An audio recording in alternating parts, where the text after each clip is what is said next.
श्री वल्लभाधीश की जय।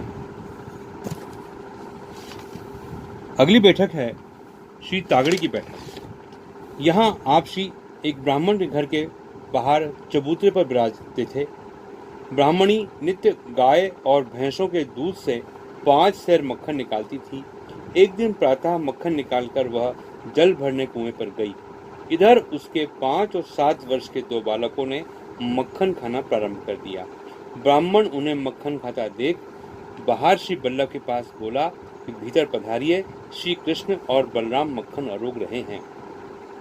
श्री वल्लभ ब्राह्मण ने के इस अलौकिक भाव से प्रसन्न हुए। बोले, ब्रह्माणी को भी आकर समझा लो, यही भाव रखे और बालकों को मारे नहीं। तदनुसार ही ब्राह्मण ने किया और दोनों पति ने बालकों के प्रति अलौकिक भाव बनाए रखा। आप श्री ने पूरे परिवार को अपने शरण में लिया। अगली बैठक है श्री नारोड़ा की बैठक। यह बैठक यहाँ गोपाल दास के घर में है। आप श्री ने उसे साक्षात्कार स्वरूपानंद का अनुभव करवाया था। शरण में ले ठाकुर जी श्यामलाल जी उसके माथे पधराए और वर्तमान में वह अहमदाबाद विराजते हैं और यहाँ उन्होंने सप्ताह भर पारायण किया। अगली बैठक है श्री गोधरा की बैठक। व्यास राणा के घर में हुई थी। व्यास राणा 6 शास्त्रों के ज्ञान के अहंकार में काशी जाकर वहां पंडितों से साक्षात कर बैठे और हार कर लज्जित होकर गंगा जी तट पर डूबकर आत्महत्या करने के अभिप्राय से गए थे। उस समय श्री वल्लभ ने वैष्णवों को बताया कि आत्महत्या करने वाला 7 जन्म तक जन्म धारण चक्र में पड़ता है और अंत में नरक भोगता है। राणा व्यास ने ऐसा सुन ठेस लगी और श्री वल्लभ के शरण में आ गए। सेवा हेतु श्री बालकृष्ण स्वरूप पधराया।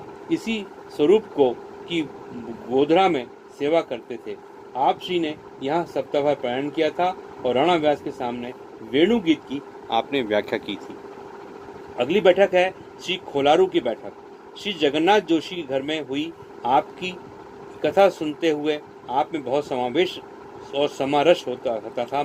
जगन्नाथ जोशी को युगल गीत का 3 प्रहर तक व्याख्यान किया। अद्भुत वचनामृत की वर्षा हुई थी और यहाँ 1 सप्ताह तक आप श्री ने पारायण किया था। अगली बैठक है सिद्धपुर की बैठक। यह बिंदु सरोवर पर है। यहाँ कदम ऋषि का आश्रम था। कपिल भगवान ने यहीं अपनी माता को सांख्य योग का उपदेश दिया था। माता देवहूति जल रूप हो बिंदु सरोवर में प्रविष्ट हुई। आपने यहाँ स्नान कर सप्ताह पारायण किया। यहाँ आपने मायावादियों को निरुत्तर किया तो सिद्धपुर में आप श्री का जयकारा हुआ और अनेकों जीव आपकी शरण में आए। अगली बैठक है श्री अवंतिकापुर की बैठक, यानी मध्य प्रदेश के उज्जैन की बैठक। यहाँ गोमती कुंड के ऊपर पीपल के वृक्ष के नीचे यह बैठक है। जहाँ आप पधारे तो छाया की जगह ना देख एक उड़कर आए हुए पीपल के पत्ते को भूमि पर संध्या जल छिड़क कर रोप दिया था। आप श्री की इच्छा में वह एक दिन में बड़ा वृक्ष हो गया था।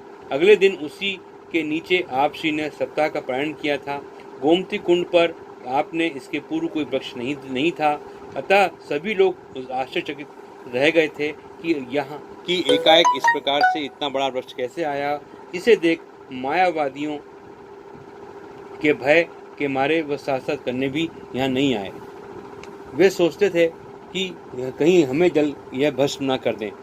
अतः अवंतिकापुर छोड़कर आसपास गांव में मायावादी लोग भाग गए। आप श्री की कथा सुनने महादेव जी पधारते थे। ऐसा बताया जाता है कि उज्जैन की